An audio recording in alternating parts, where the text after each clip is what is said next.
Reading books is one of the best ways to improve your English.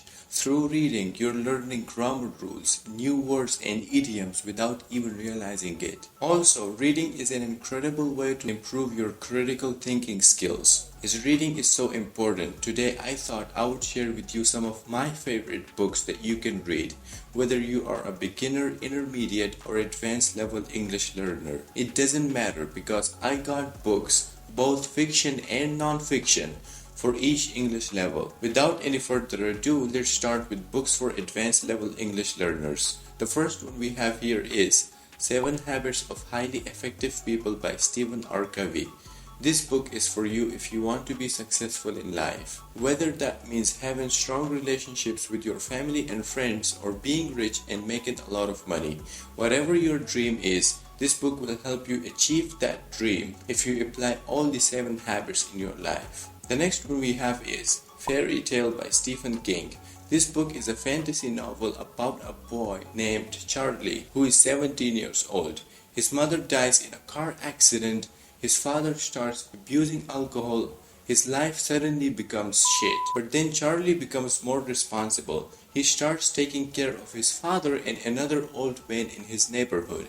Before that old man dies, he gives Charlie a key to a secret shed in his house. A shed is like a hut. It's like a small house for animals. In this shed, there is a secret door to another universe, a fantasy world where magic exists. Charlie enters that door, and then the story goes on and on and on. It's a great story. You will enjoy reading it, believe me. Also, there are some very advanced expressions and idioms that you can learn. Another book is the 80-20 Principle by Richard. It's a book about the law of cause and effect. The main idea of the 80-20 principle is that the amount of time and effort you put into something does not always equal to the output you get. If you're confused, let me give you an example. If you study in university, you know that if you only study the important topics in your book for an exam, you can get more than 80% of the grades. There's the 80-20 principle. The book explained this with so much detail. The next book for advanced learners is the Harry Potter series by J.K. Rowling.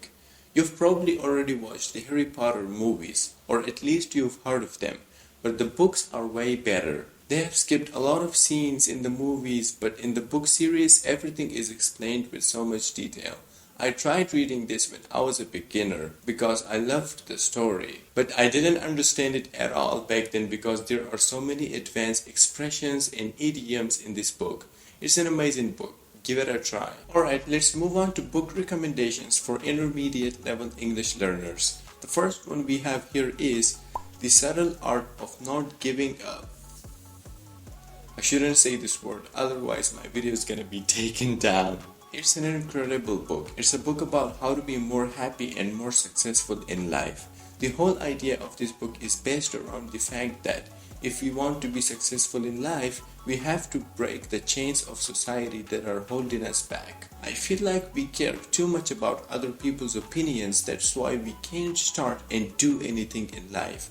This is called FOPO, fear of people's opinions. I have met a lot of people who want to start a YouTube channel but they don't take the action because they think, oh, what are my friends and family going to think, blah blah blah.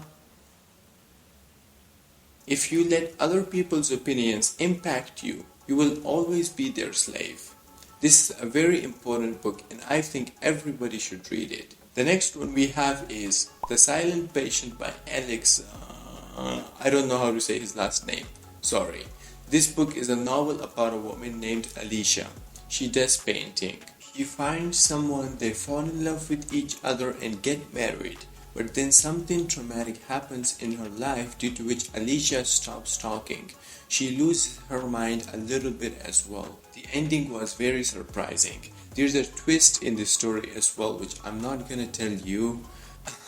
It's a nice novel. I think you will enjoy reading it. Another book is Atomic Habits by James Clear. It's a book about getting rid of bad habits and building new and healthy ones. At some point in our lives, we've all struggled with bad habits. Whether it's eating junk food, gossiping about others, or using your phone too much.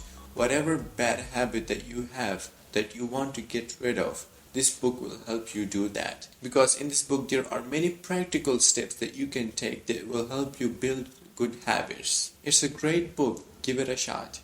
Oh, nice idiom, give it a shot. It means try it, give it a try, give it a go. Another book for intermediate learners is Charisma on Command.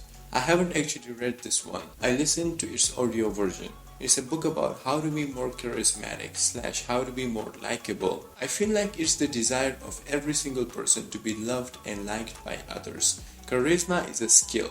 Everyone can learn it. Everyone can learn to become more likable. One of the principles I learned from this book is speaking through a smile. Right now I'm speaking normally. I don't have a smile on my face. But if I have a little smile on my face while I'm speaking and I'm saying sentences in English, that makes a huge difference and I become instantly more likable. Okay, let's talk about book recommendations for beginners. The first one we have here is Show Your Work by Austin Kleon. It's a book for artists. If you're an artist like a musician, painter, writer or editor, etc. If you have a skill that you want to teach and make a living out of it, it's a great book for you. The vocabulary in this book is very simple and understandable for beginners. Another book is Rich Dad, Poor Dad by Robert Kiyosaki. You've probably already heard of this one. It's a book about personal finances. This book changed my whole perspective on the topic of money, and this is the first English book I read. The vocabulary in this book is a little bit difficult, but I think every beginner who has been learning English for a while will understand the main concept. The next one is How to Win Friends and Influence People by Dale Carnegie.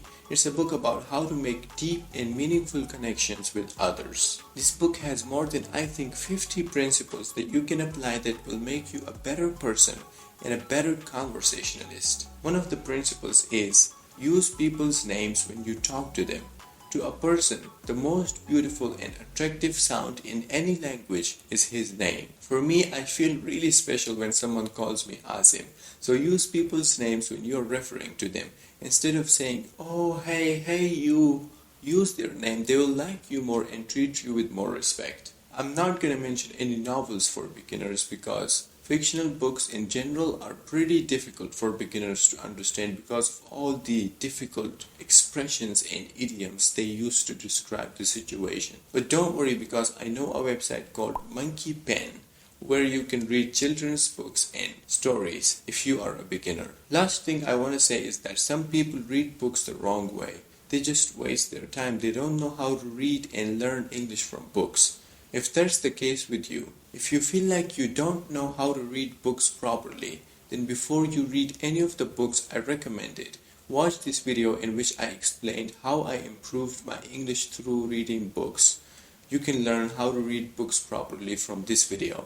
Okay, bye for now. See you next time.